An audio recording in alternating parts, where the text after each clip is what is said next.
Hello అండి, welcome to సాహిత్య Raju's kitchen. ఇవాళ వీడియోలో టేస్టీ అండ్ క్రిస్పీ చికెన్ పకోడీని ఏ విధంగా ప్రిపేర్ చేసుకోవాలో చూద్దాం. ఈ చికెన్ 65ని ప్రిపేర్ చేయడం కోసం ముందుగా ఒక మిక్సింగ్ బౌల్ తీసుకొని అందులో 1/2 kg నీట్గా వాష్ చేసినటువంటి చికెన్ని తీసుకోవాలి.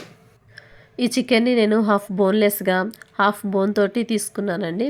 మీరు పూర్తిగా బోన్లెస్గా అయినా చికెన్ తీసుకొని ఈ పకోడీని ప్రిపేర్ చేసుకోవచ్చు.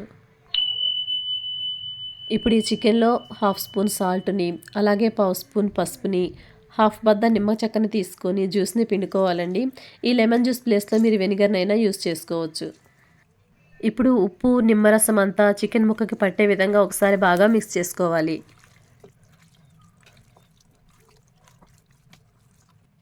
ఇప్పుడు ఈ చికెన్లో 2 స్పూన్ల కారాన్ని, అదేవిధంగా 1 స్పూన్ గరం మసాలాని, ఈ గరం మసాలా ప్లేస్లో మీరు చికెన్ మసాలానైనా యూస్ చేసుకోవచ్చు. 1/2 స్పూన్ పెప్పర్ పౌడర్ని, 1 స్పూన్ అల్లం వెల్లుల్లి పేస్ట్ని, అలాగే సన్నగా కట్ చేసినటువంటి పుదీనాని, సన్నగా కట్ చేసినటువంటి కొత్తిమీర ఆకుల్ని వేసుకోవాలి. ఇప్పుడు ఇవన్నీ చికెన్ ముక్కలకి పట్టే విధంగా బాగా మిక్స్ చేసుకోవాలి.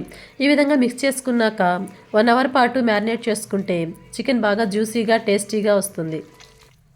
లేదంటే మీరు అప్పటికప్పుడైనా సరే ఈ పకోడీని ప్రిపేర్ చేసుకోవచ్చు. అప్పటికప్పుడు ప్రిపేర్ చేసుకున్నా కానీ టేస్టీగానే ఉంటుంది, కానీ 1 అవర్ పాటు నానబెట్టామంటే ఇంకొంచెం టేస్ట్ ఎక్కువగా ఉంటుంది. ఈ విధంగా మిక్స్ చేసుకున్నటువంటి చికెన్లో 2 స్పూన్ల కార్న్ఫ్లోర్ని, అలాగే 2 స్పూన్ల బియ్యపిండిని వేసుకోవాలి. ఇప్పుడు ఒక ఎగ్ని తీసుకొని బ్రేక్ చేసి లిక్విడ్ చేసుకోవాలండి. ఈ లిక్విడ్ అంతా పట్టదు, 1/2 ఎగ్ లిక్విడ్ని వేసుకొని ఒకసారి బాగా మిక్స్ చేసుకోవాలి.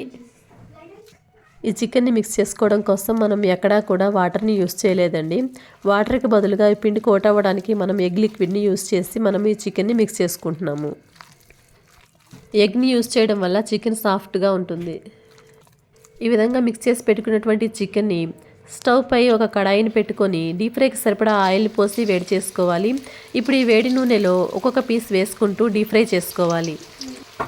ఈ ఆయిల్ని హై ఫ్లేమ్ మీద బాగా వేడి చేసుకున్నాక మనం చికెన్ వేసుకొని హై ఫ్లేమ్ నుంచి మీడియం ఫ్లేమ్కి టర్న్ చేసుకొని చికెన్ని బాగా ఫ్రై చేసుకోవాలి.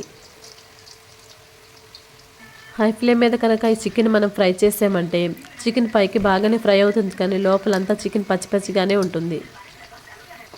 చికెన్ బాగా ఫ్రై అయిందండి. ఇప్పుడు ఈ చికెన్ని మనం ఒక జాలీ గంటలోనికి తీసుకుందాము. చూడండి ఫ్రెండ్స్, చికెన్ ఎంత కలర్ఫుల్గా క్రిస్పీగా వచ్చిందో. ఈ విధంగా జాలిగంటలోకి తీసుకున్నాక 2 సార్లు ట్యాప్ చేయడం వల్ల ఆయిల్ అంతా కూడా బాండిలోకి వెళ్తుంది. ఇప్పుడు ఈ విధంగా స్ట్రెయిన్ చేసుకున్నటువంటి చికెన్ని మనం ఒక ప్లేట్లోకి తీసుకుందాం.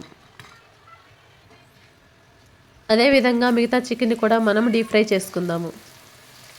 చికెన్ని మనం ఆయిల్లో వేసిన వెంటనే మనం గరిటెతోటి కదపకూడదండి. అలా కదిపినట్లయితే మనం చికెన్కి వేసినటువంటి కోట్ అంతా విడిపోతుంది. కొంచెం ఫ్రై అయిన తర్వాత మనము గరిటెతోటి కదుపుతూ ఫ్రై చేసుకోవాలి. ఒక సైడ్ ఫ్రై అయినటువంటి చికెన్ని మరోవైపు టర్న్ చేసుకుంటూ ఫ్రై చేసుకుందాము.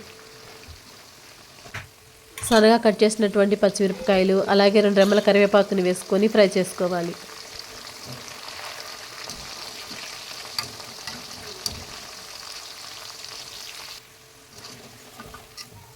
పచ్చిమిరపకాయలు అలాగే కరివేపాకు కూడా ఫ్రై అయ్యాక ఈ చికెన్ని ఆయిల్లోంచి తీసి ముందుగా తీసి పెట్టుకున్నటువంటి చికెన్ ప్లేట్లో ఈ చికెన్ని కూడా వేసుకుందాము. చూసారుగా ఫ్రెండ్స్, ఈ చికెన్ పకోడీని మనం ఎంత ఈజీగా ప్రిపేర్ చేసుకున్నామో. ఈ ప్రిపరేషన్ మీకు కనుక నచ్చినట్లయితే మీరు కూడా ట్రై చేసి మీకు ఎలా కుదిరిందో కామెంట్ సెక్షన్లో మాకు తెలియచేయండి. అలాగే వీడియోకి ఒక లైక్ చేసి మీ ఫ్రెండ్స్ అండ్ రిలేటివ్స్కి షేర్ చేయండి. మొదటిసారిగా మన ఛానల్ ఎవరైనా చూస్తున్నట్లయితే సబ్స్క్రైబ్ చేసి బెల్ సింబల్ని క్లిక్ చేయండి.